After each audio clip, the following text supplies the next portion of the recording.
In this video, we are going to use a simple example to explain the Z transform as thoroughly as possible. We are given the signal a to the power of n un and we are asked to find its Z transform. In the chapter on the Fourier transform of discrete time signals, we learned that the Fourier transform of a to the power n un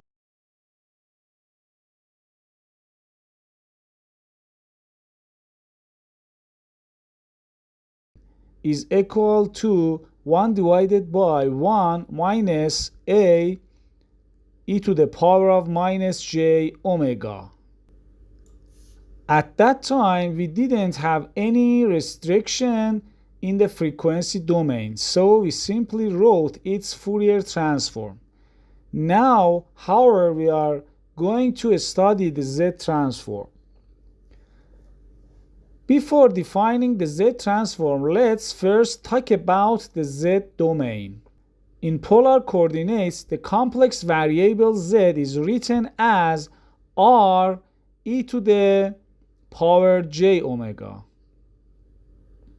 where r is the magnitude of Z and omega is its angle.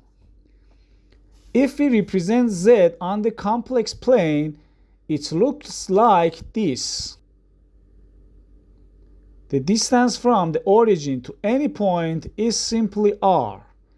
Now let's define the Z transform. The Z transform of xn is defined as the summation from minus infinity to positive infinity xn z to the power minus n. Now let's substitute our signal into this definition. As you know, un is the unit step function. It's equal to 1 for all non-negative values of n and 0 for all negative values of n. Because of the unit step function, all terms corresponding to minus values of n becomes 0. Therefore, instead of summation from minus infinity, we only need to sum from 0 to positive infinity. The expression now becomes the summation from 0 to positive infinity. Now we combine the two exponential terms. Since they have the same exponent, their bases can be multiplied together. Therefore, the expression becomes the summation from 0 to positive infinity of a multiplied by z to the power minus 1, all raised to the power n. Now we need to evaluate this infinite summation. Recall the geometric series formula. The summation from 0 to positive infinity of b to the power n is equal to 1 divided by 1 minus b, provided that the magnitude of b is less than 1. Otherwise, the series doesn't converge.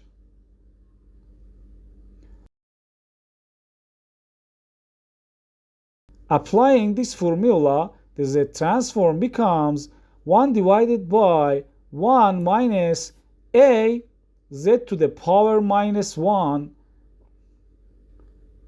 However, this result is valid only if the magnitude of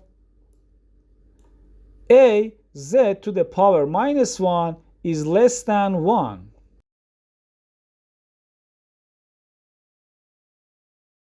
Rearranging this in equality, we obtain the magnitude of z must be greater than the magnitude of a.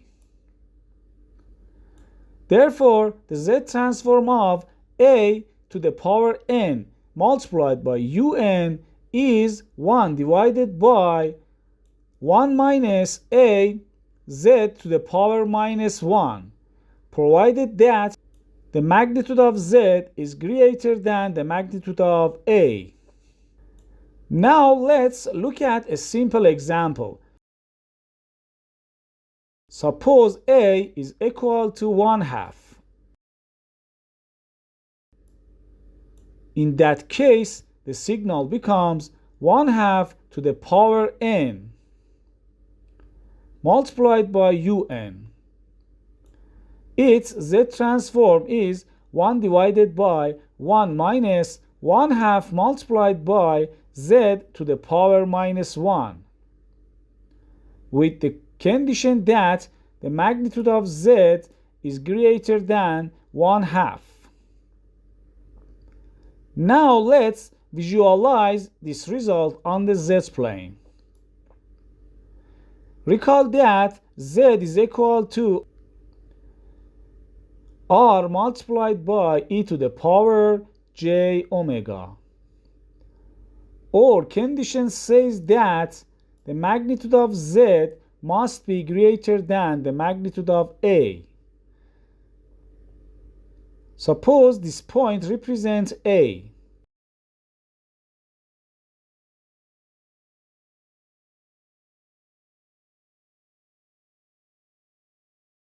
Then the z transform exists everywhere outside the circle whose radius is equal to the magnitude of a.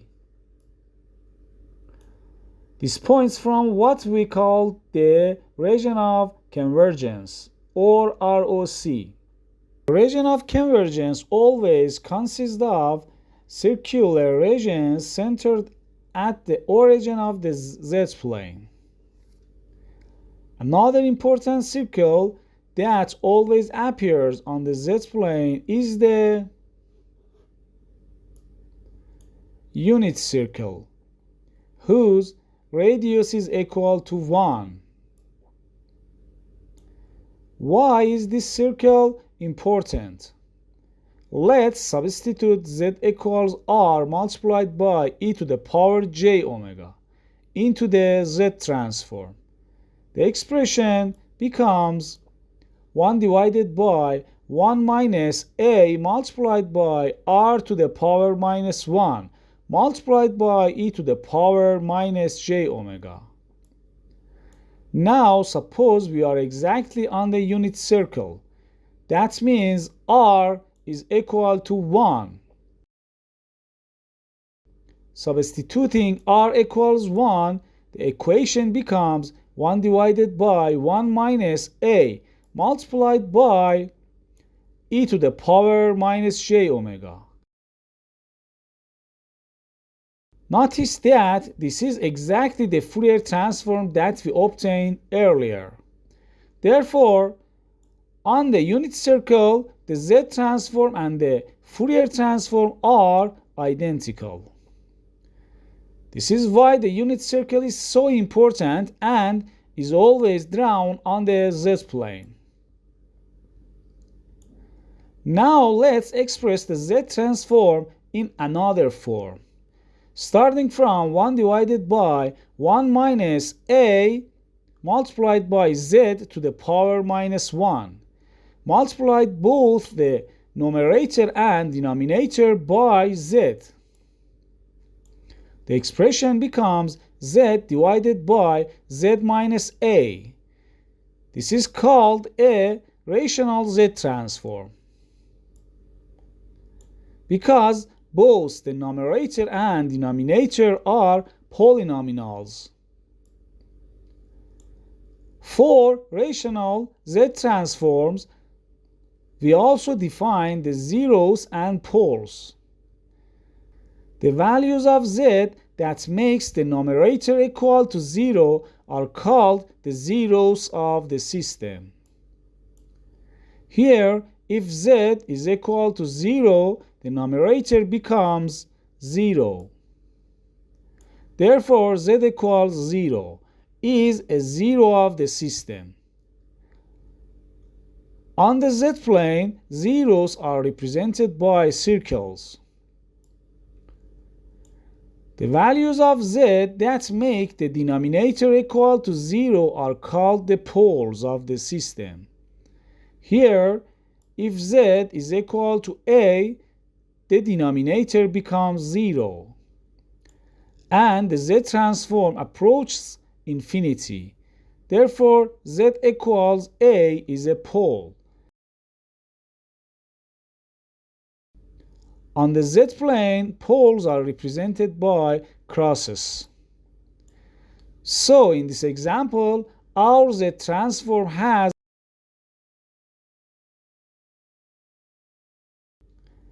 one zero at the origin and one pole at z equals a. In general, for rational z-transforms, the number of poles and zeros are usually equals. In this video, we solve a simple example from the beginning to explain the z-transform, its relationship with the Fourier transform, the region of convergence, the unit circle, and the concepts of poles and zeros. If you found this tutorial helpful, please like the video, subscribe to the channel, and stay tuned for more solved examples on signal and systems. If you have any question, feel free to leave a comment or contact me using the email address or Telegram ID provided in the video description.